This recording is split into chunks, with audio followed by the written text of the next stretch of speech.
Ketika Mark Zuckerberg mengumumkan sekali lagi akan menjalankan sistem currency Libra yang 2 tahun yang lalu diganjal oleh otoritas dunia, yaitu pemerintahan di banyak negara, kembali akan diluncurkan. Kali ini Facebook sudah punya kendaraan infrastrukturnya, yaitu Facebook Pay dan Instagram Pay. Disinilah terobosan yang dilakukannya di dalam strategi meluncurkan digital currency-nya. Terbukti juga memang kaum globalis ini saling dukung dan kompak di atas sana. Keinginan Mark mengendalikan kerajaannya yang memiliki penduduk 2 miliar manusia yang merupakan follower sosmed dari semua platform sosial media grupnya tersebut tidak pernah pudar. Yang paripurna adalah dengan menciptakan kendali atas transaksi, yaitu Facebook Pay dan Instagram Pay. Negara makin kesini menjadi less grip atau ikatannya menjadi semakin berkurang karena memang globalis berusaha melepas cengkraman negara atau yang disebut dengan otoritas serta regulator. Malahan globalis bisa memanfaatkan regulator agar membatasi UKM yang kecil-kecil untuk tidak bisa besar. Di sisi kebebasan, globalis ingin sebebas-bebasnya tanpa aturan sebuah negara. Sebaliknya, globalis yang mengaturnya.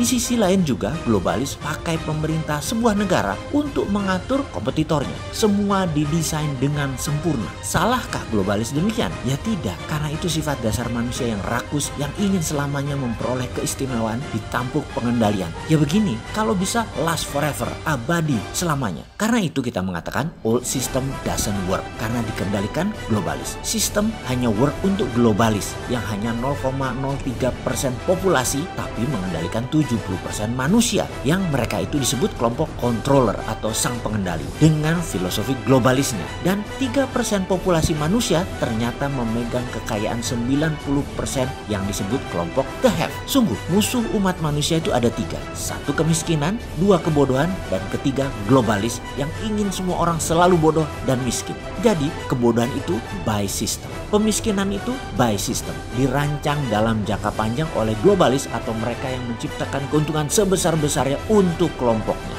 Ada pertanyaan sederhana, bisakah globalis lepas dari Tiongkok untuk barang hasil produksi manufaktur mereka? Jawabannya hampir tidak mungkin. Karena sejak 30 tahun yang lalu memang Tiongkok adalah toolsnya globalis. Itulah mengapa Tiongkok bisa melawan IMF dan berani membangun aliansi baru dan menjadi negara tercepat pembangunannya dalam 30 tahun terakhir. Kemudian ada hal yang paling sering kita katakan bahwa the last best land on earth yang menjadi target globalis adalah Indonesia. Karena sumber bahan baku yang diproduksi dari dan oleh Tiongkok semuanya ada di Indonesia. Strategi mengikuti Tiongkok menjadi berbahaya buat kaum nasionalis seperti kita. Namun bagi para naga globalis ini adalah solusi. Ini adalah peluang buat mereka. Karena itu yang bengok-bengok adalah nasionalis yang melihat globalis hanya menguntungkan kelompok kecil elitis dan globalis internasional. Sekali lagi, komunis Tiongkok hanya tool bagi globalis. Jangan sampai Indonesia ini jadi toolsnya tools, alatnya alat. Karena Tiongkok pun punya agenda tersembunyi. Dia tunggangi globalis. Globalis tunggangi Tiongkok balik. Ini seni bermain catur yang indah yang harus diingatkan ke setiap pejabat dan para pemangku jabatan strategis di NKRI. Di sini kita harus bermain seperti Tiongkok di awal tahun 80-an. Seperti Dubai di awal tahun 80-an. Strategi nasionalnya harus holistik, harus menyeluruh. Unsur kedaulatan harus dijaga. Unsur humanisme, kemanusiaan harus dijaga. Unsur sumber daya alam harus maksimum untuk keuntungan bangsa Indonesia dan keuntungan geografis semuanya untuk keuntungan bangsa Indonesia. Secara nasional kita harus adakan rembuk nasional membicarakan hal ini. Kemudian kita harus berani melakukan pemikiran out of the box dan tidak follow world regulator tapi follow the game changing plan. Kita harus tahu bagaimana menunggangi globalis di awalnya, tahu kapan menekan Tiongkok, tahu kapan menekan Amerika dan punya strategi untuk membuat globalis takluk. Mulailah mengenal lawan kita, mulailah membaca langkah mereka dan niat mereka. Buatlah rencana besar untuk Indonesia. Lakukan diplomasi mineral seperti Gajah Mada, lakukan dulu. Lakukan diplomasi kebudayaan seperti para wali Songo, lakukan dulu. Bermain cantik lah.